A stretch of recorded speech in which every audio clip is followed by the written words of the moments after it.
Welcome to the Hunt Fish Travel podcast, the first and longest running female hosted hunting podcast. She's all geared up and ready to chase walleyes in the middle of the night on the Wisconsin River. But first, she's helping you navigate your trip of a lifetime. And now, here's your hostess, Carrie Zilka. So before we jump into the episode, I just wanted to remind you that this podcast is made possible by my partnership with a few very select companies. My title sponsor for 2022 is SpyPoint Trail Cameras. So if you love me and you love what I'm doing with this podcast, please go to HuntFishTravel.com/SpyPoint. And as always, I'd like to thank Montana Decoy, Radians, and Realtree for helping me keep the lights on. You can find links to all of my sponsors at HuntFishTravel.com/sponsors. Welcome to the Hunt Fish Travel Podcast. I am your hostess, Carrie Z. I am super excited for this week's episode. We are on the line with Bret Amundson, who is a television host at the Prairie Outdoorsman.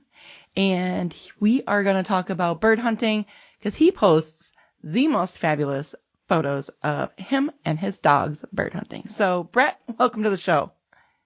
Hi, I'm glad to be here. Thanks a lot. Yeah, you know what? When I've got dogs that look as good as they do, it makes my picture taking so much easier. Like, right? It's it's all them, really. Let's be honest.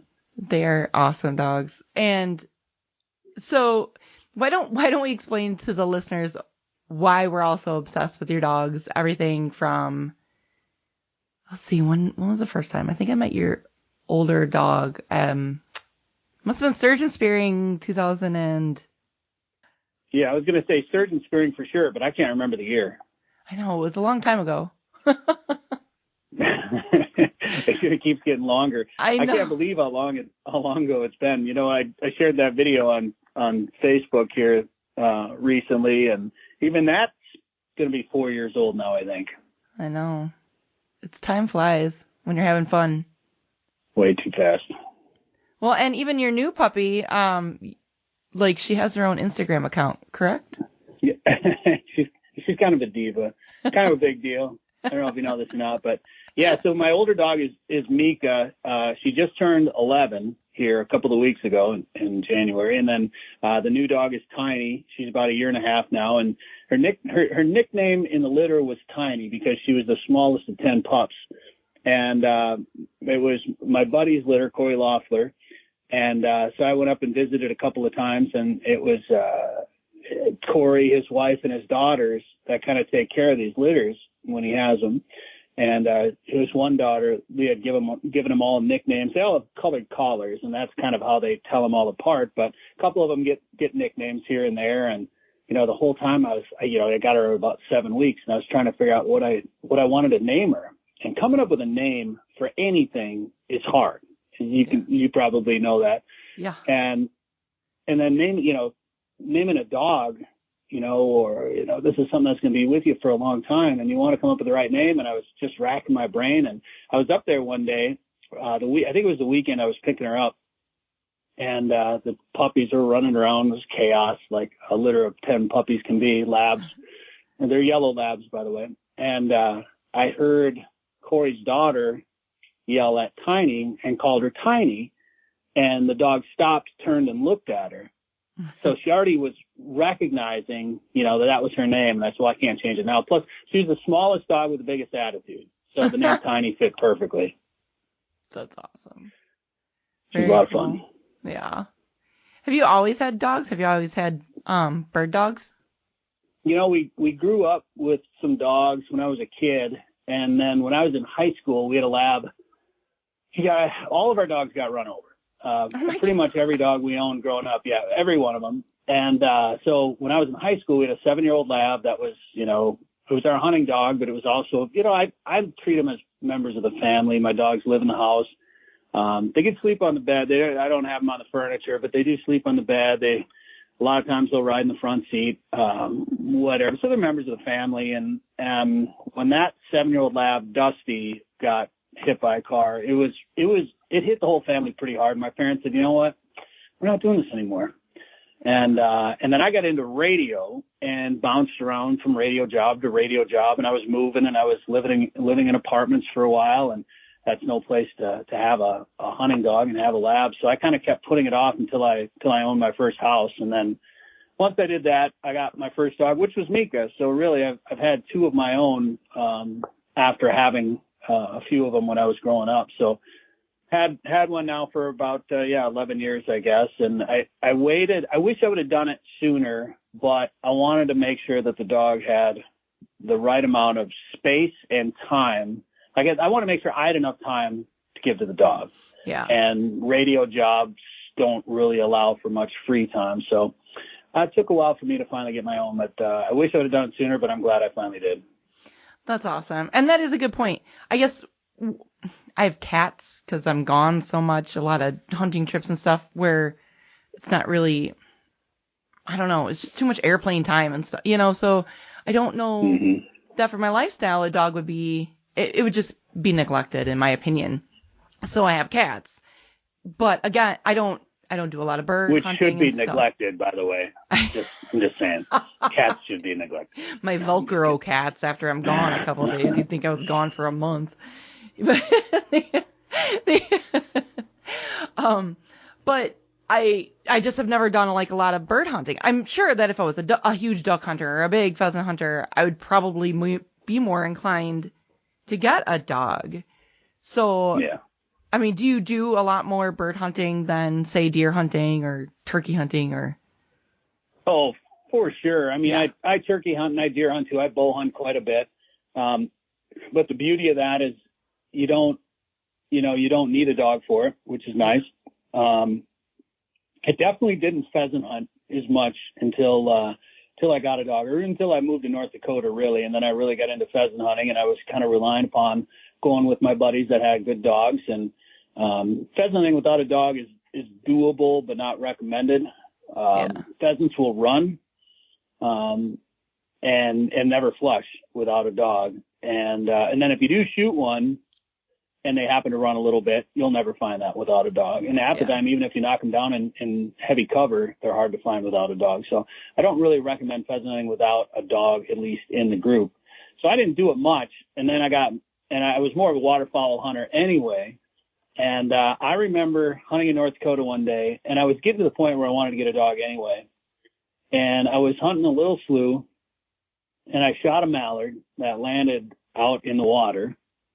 And I walked out. I had to walk out. It was windy. It was cold. Your typical waterfowl. When you picture a waterfowl day and it's gray and raining sideways, it's pretty much what it was like. And I'm walking out in the middle of the slough, and to get to where this mallard was floating, water was at as far up on my waders as it can get without filling my waders up.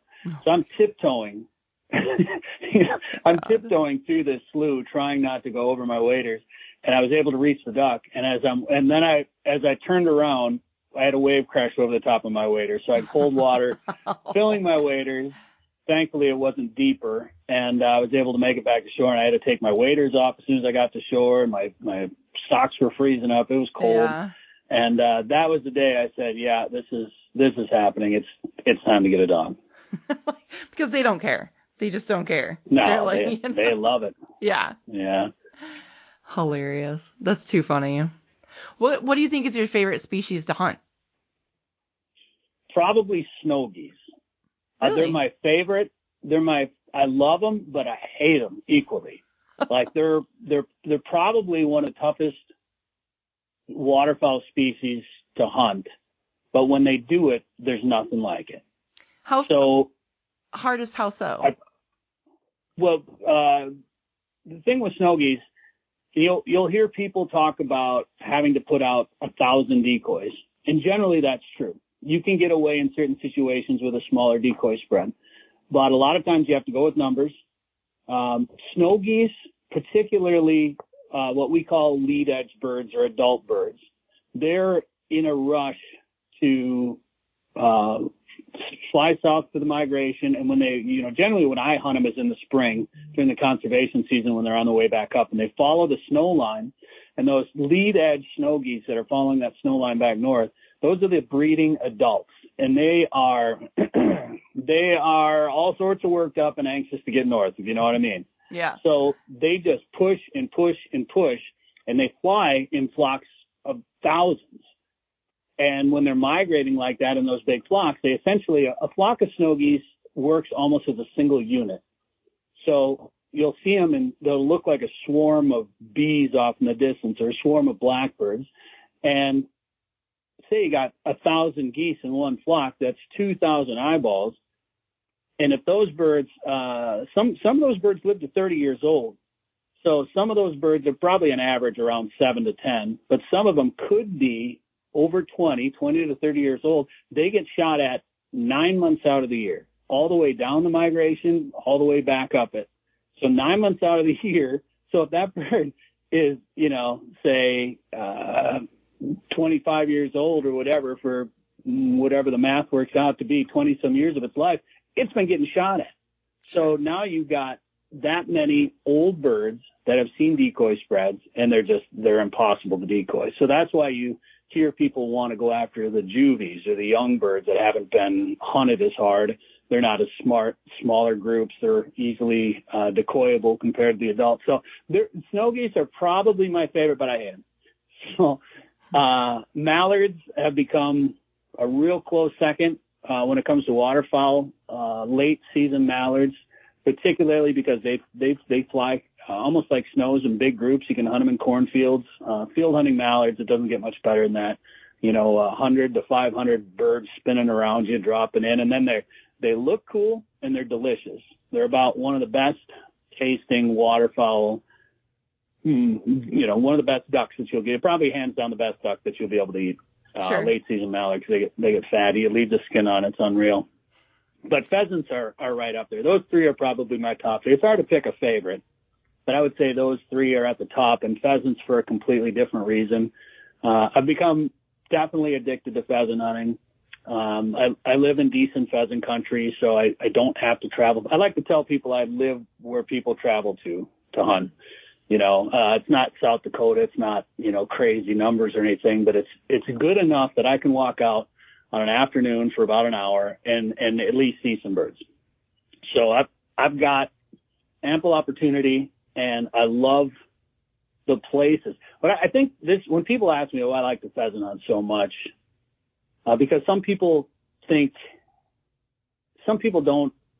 do it. They don't always understand it. You're just chasing colorful chickens around. The thing is that watching the dogs work is half the hunt. Going into places that the majority of people on this planet have probably never stepped foot is probably about 30% of it. And seeing things, you'll see all sorts of wildlife when you're walking on the back. Maybe you're on the back stretch of a public piece of property. I always head back for the thickest, gnarliest, heaviest cover, and it's usually in 2 feet of snow. And nobody else is ever going to go back there. Yeah. So you put yourself in places that a lot of people will never go, and you get to see things that a lot of people never get to see, and you're doing it with your dog. A lot of times I hunt by myself, so it's kind of a nice way to relax and get away and kind of escape and be in the wild for a little while. It's fun to do it with friends and family too, but I really enjoy it just because, and it's my gym. Honestly, I hate the gym. I can't do it. So pheasant hunting is my exercise. That's awesome. I do enjoy pheasant hunting. Obviously, I usually have to go to one of the farms with dogs that I can rent, but it's just the prettiest time of the year. It's usually a little warm, it's cool in the morning, but then it's warm in the afternoon and you're walking, and it's pretty awesome. I do love. I remember the first time I hunted in, I think it was in North Dakota, and it was January. So it was right at the beginning of January. The season was still open. And I was hunting in a T-shirt in January because, and it was a warm day, but, when you think about hunting in January, you don't think of walking around in a T-shirt, but you're moving so much. New people will always overdress on a cold day because they'll get up, they'll go outside, they'll stand in the driveway, they'll start shivering, and then they'll start walking. And by about a quarter mile into the walk, they're shedding clothes and carrying stuff and sweating. And it's great because you can hunt on a cold day and you don't get cold. Beautiful. Yeah, that is pretty cool. What do you think is your most favorite, other than the state that you live in, obviously? What do you think is your most favorite state to hunt birds in? Well, let's not say the state I live in is my favorite. I mean, I live here and I like it, but it's not my favorite. South Dakota is an incredible state, just in so many ways, and I'm not far from it. And I'm in Minnesota for a number of reasons, but I could move to South Dakota. You know, I grew up hunting in Wisconsin. I grew up deer hunting and waterfowl hunting in Wisconsin. I lived in North Dakota. North Dakota is a great state too. I got to bow hunt in the Badlands, which is one of the coolest places on the planet. South Dakota's just got a little bit of everything. They got great waterfowl hunting. They got great pheasant hunting. They got good fishing. They got a number. I mean, don't go to South Dakota. Anybody listening, stay out of South Dakota. It's no good. You won't like it. Right. It's terrible. Right. It's expensive. You won't catch any fish. You won't get any deer. But I've hunted in Texas a few times, and Texas is, I was just telling this to somebody the other day, Texas is one of the most fun places to be able to go and hunt. If you have access to land, you know, there's no real public land down there, so it's tough to get on places. But if you get in down there in a cool place, you can do just about anything. You can hunt just about anything. You can hunt it just about any way you want to. Mm-hmm. Texas is a lot of fun. Huh, that's interesting. But what's really, I'm going to throw a curveball at you. Oh boy. Because one of my favorite places to go to now is not a state at all. It's a province, and that's Saskatchewan. And I work with a couple of fishing lodges and hunting lodges, I guess, up there too. And I spend a good chunk of my summer in Saskatchewan now fishing, and I've been able to go up there and do some waterfowl hunting as well in the fall. And it's neat country up there. I love it. I could see myself living in South Dakota or Saskatchewan at some point when I decide to retire, if that ever happens. I love South Dakota. It's legitimately one of my all-time favorite states as well. I've been out there turkey hunting how many times, and just this, in a couple of weeks I'll be out there ice fishing. South Dakota is definitely my jam. I think anybody who hunts or fishes there would say the same. Mm-hmm.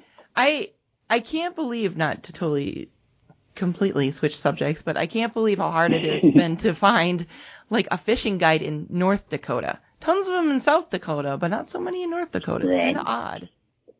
Well, guiding rules are a little bit different in North Dakota, and to be fair, I know more about the hunting guiding rules versus fishing, but I'd assume it'd be pretty similar.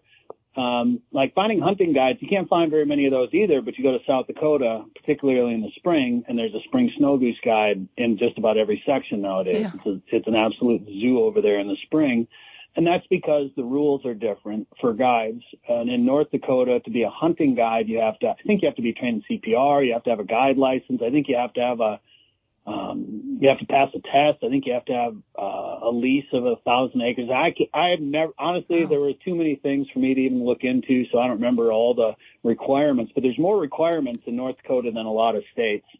So I'm sure there's something similar for fishing guides too. So for sure.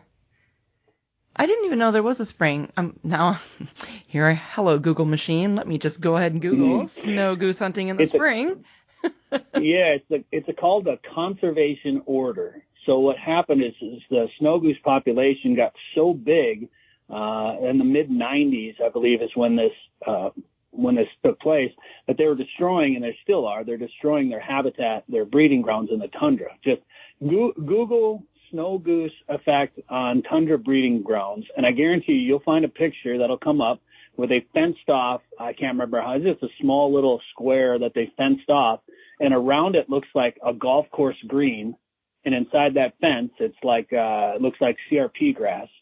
So the snow geese just decimate the tundra up there, the vegetation, and there's not a lot of vegetation to begin with up there, and the snow geese are trashing it. So to control the population, they started this conservation order. So they won't call it a hunting season. It's a conservation order. So in most states, particularly in that central flyway, there's no limits on snow geese in the spring. You can use electronic collars. You can use unplugged shotguns. So a lot of guys will put extension tubes on their guns and load up with 10, 12 shells in their shotgun. And when when a flock of snows come in, pop, pop, pop, pop, pop. Yeah. If you don't run your gun dry, you're not doing it right. So, it's just about numbers. And that's why if these people are going on YouTube, you'll watch snow goose videos where the goal will be to shoot triple digits, 100 bird day. And as somebody that spent time guiding snow geese, that sucks, because that makes it hard for us guides, because then these people come in thinking they're going to shoot 100 birds every day, and it's just not realistic. Yeah. It's doable and it's legal, and that's about the only thing you can do where you can shoot that many birds. And that's what makes it so much fun. But it's a lot of work, it's expensive, and it's usually real muddy. Huh. But it's a lot of fun. This is neat. Now I'm super fascinated. Thank you for adding yet another trip that I'm going to go ahead and add, because there ain't shit going on in April around here. So, It's a blast. And if nothing else, do this. Even if you don't hunt, I always encourage people. I did this when I first learned about it. Again, when I moved to North Dakota, I was doing radio up there. I learned about this migration, and I learned what it looked like. So one day in the spring, I just got on 94 and I started driving to the central part of the state. And then I got off on some exit and I just hit back roads, gravel, and I just started crisscrossing my way across the prairie. And then all of a sudden I saw it.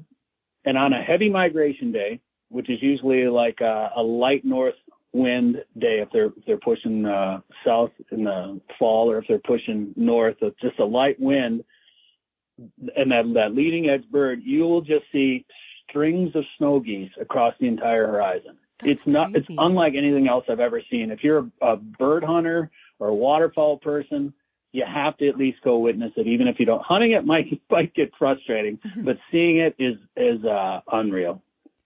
That's neat. You'll see fields with 20, 30,000 birds feeding in it, and they're just noisy, hopping over each other, chasing each other around. They're voracious feeders. They'll clean out a field in no time, and they're adaptable. And I mean, there's a reason that their numbers exploded.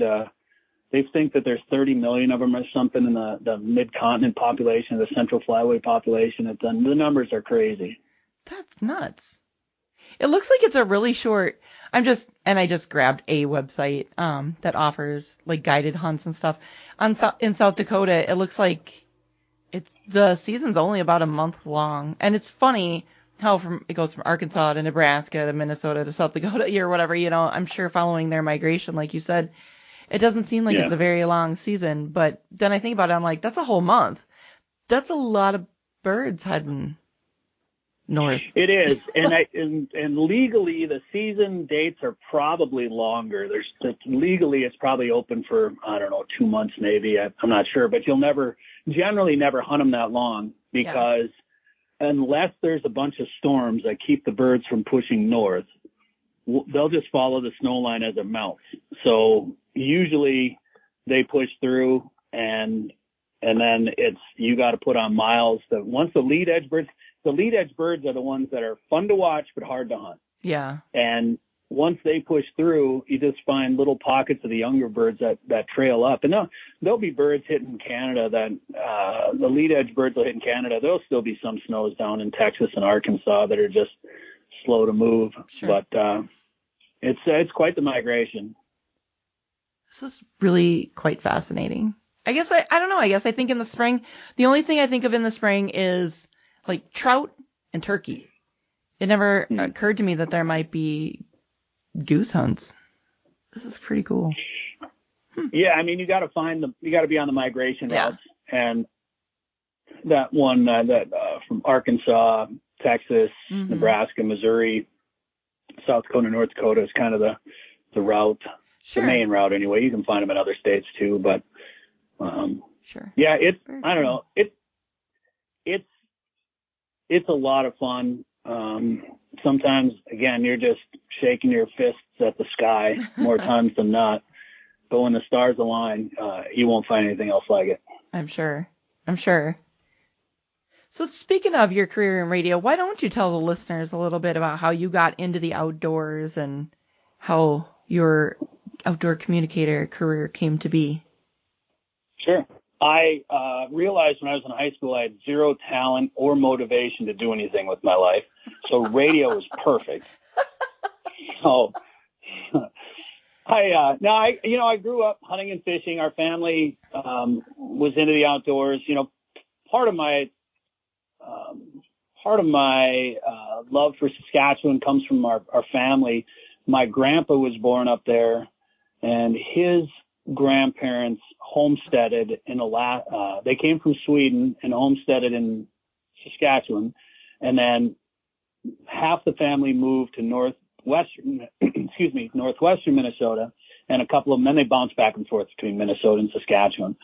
And they grew up moose hunting and duck hunting, pheasant hunting, and then, of course, fishing too. So I grew up in an outdoor family, and then ended up getting my uncle was in radio and TV, so he kind of got me interested in it. So I looked into radio school. I ended up getting a scholarship to radio school, whatever, and then bounced around. I did a lot of music radio. So I of course, you work at country stations most of the time when you're starting out. And then I ran pretty much every rock station that was in Fargo, during my time there, either was program director or was on it.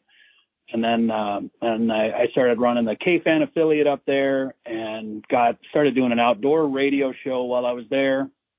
And I was running 3 stations, and one day they decided they wanted to change the format on one of the stations. So management came to me, and I'd been in this building at this group for 10 years. And they said, we're going to change the format on the rock station. I said, oh, okay, neat. And they said, well, okay, that sucks, but all right. Cool, okay. So what's next? Yeah, and we're letting a couple of you go. So you got the rest of the day to say goodbye and clean out your desk. Oh my God. Neat. Okay. Yeah, so that's when I decided full-time radio, corporate radio wasn't for me anymore, because I was working 10 hours a day, at least 6 days a week. Saturday mornings, I'd be at the Fargo Dome. We were the NDSU Bison flagship station. So Saturday mornings, every other Saturday in September and October, I'd find myself handing out T-shirts to drunk college kids on a Saturday morning while all my buddies were shooting mallards out in the middle of, cornfields. And I was like, something ain't right here. Something's got to change. And I walked in one day and they said, see you later. I almost thanked them on my way out the door. And I started working for this outdoor magazine called Minnesota Sporting Journal. And within about a year or so, I ended up buying the owner out and taking it over. I started a radio show to go along with it. And then, magazines have been a bit of a struggle. Newspapers, magazines, the print industry, traditional media has been a struggle. It's well documented. So I ended up stopping. Well, I got a TV job, and the TV show had a magazine too. And they said, in order for you to take this job, you have to stop publishing your magazine. So, what? Neat. Yeah. I'm done with corporations and full-time businesses. So I stopped publishing my magazine, and the printing industry was tough anyway. So it was probably going to end it anyway, but this just kind of forced my hand. And we did that show for 1 year, and then they let everybody go after telling us they were going to do it for 3 years. So I was like, oh, okay, neat.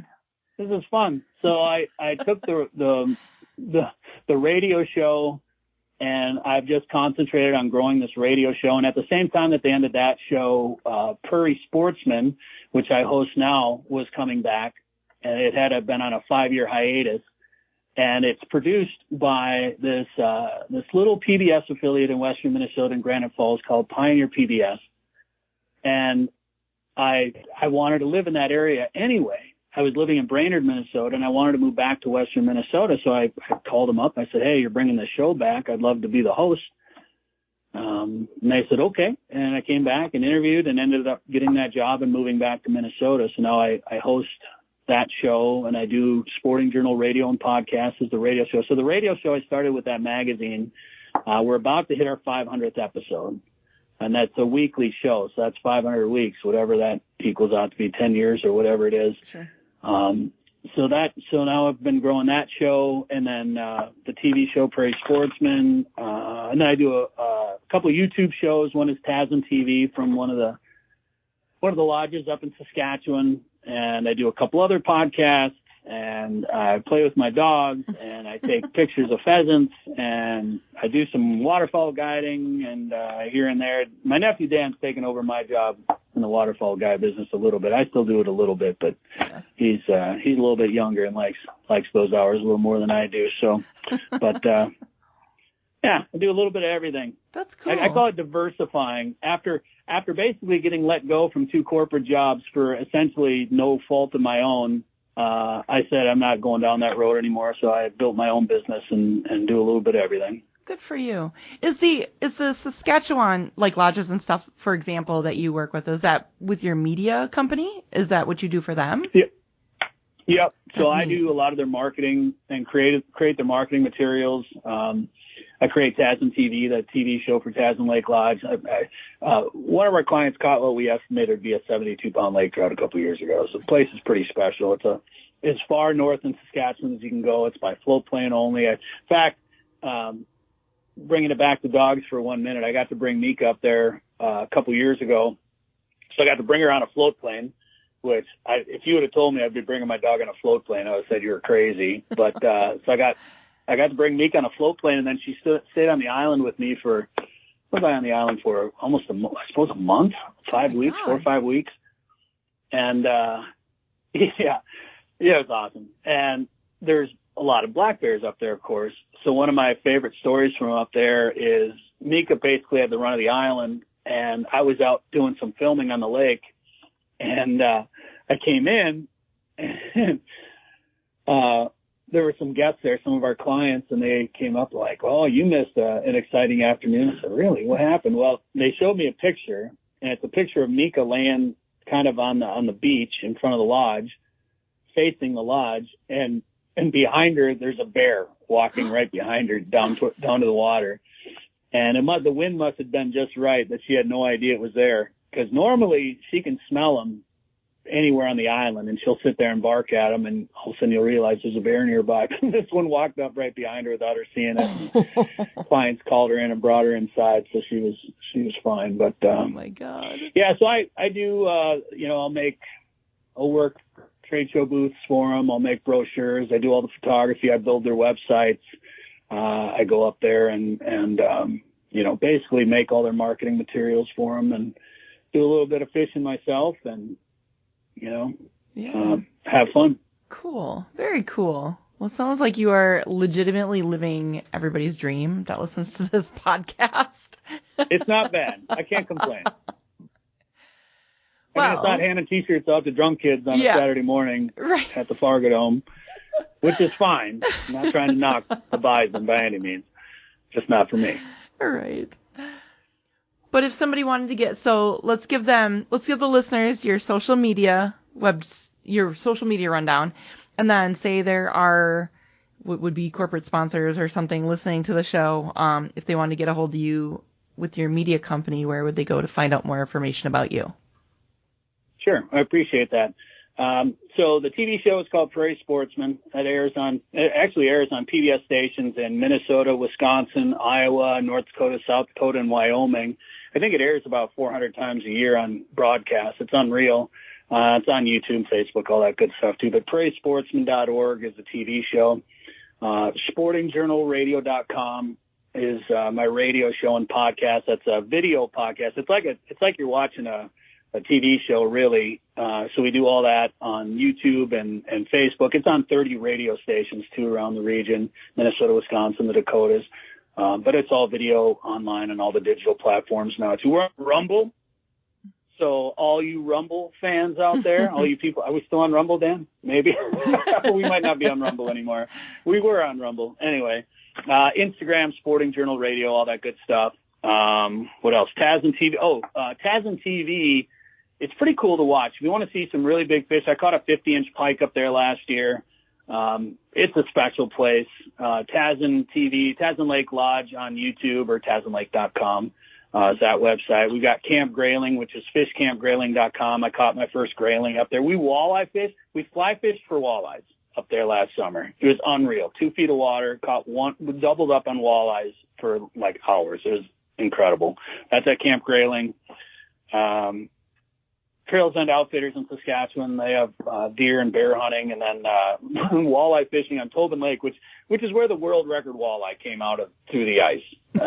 So we got some. If you want to hunt, fish, just about anything, we got you covered. And honestly, you can find all this stuff. I should have just told you this. All this stuff is on my personal site, which is BretAmundson.com. I got links to everything I do on there.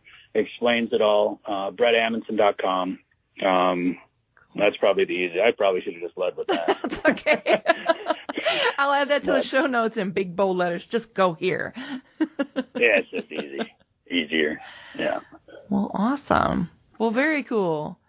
Well, I appreciate you taking the time to come on to chat about your dogs and everything that you're up to. And now I want to go to Saskatchewan, and now I want to go spring goose hunting. So thanks for that. I'm sure my boyfriend will be thrilled. You bet. Yeah, he'll enjoy it. Everybody should do it. I know. Everybody should do it. They're just some unbelievable experiences. And if you love the outdoors, you're going to enjoy. Saskatchewan is unreal. And the spring snow goose season is just an amazing spectacle. So everyone should do it. Well, awesome. All right. Well, I will link to a lot of that stuff in the show notes. And I appreciate you taking the time to come on. You bet. And if you guys come up, we'll play Iron Maiden in the boats. Yes. So that's no problem. Yes.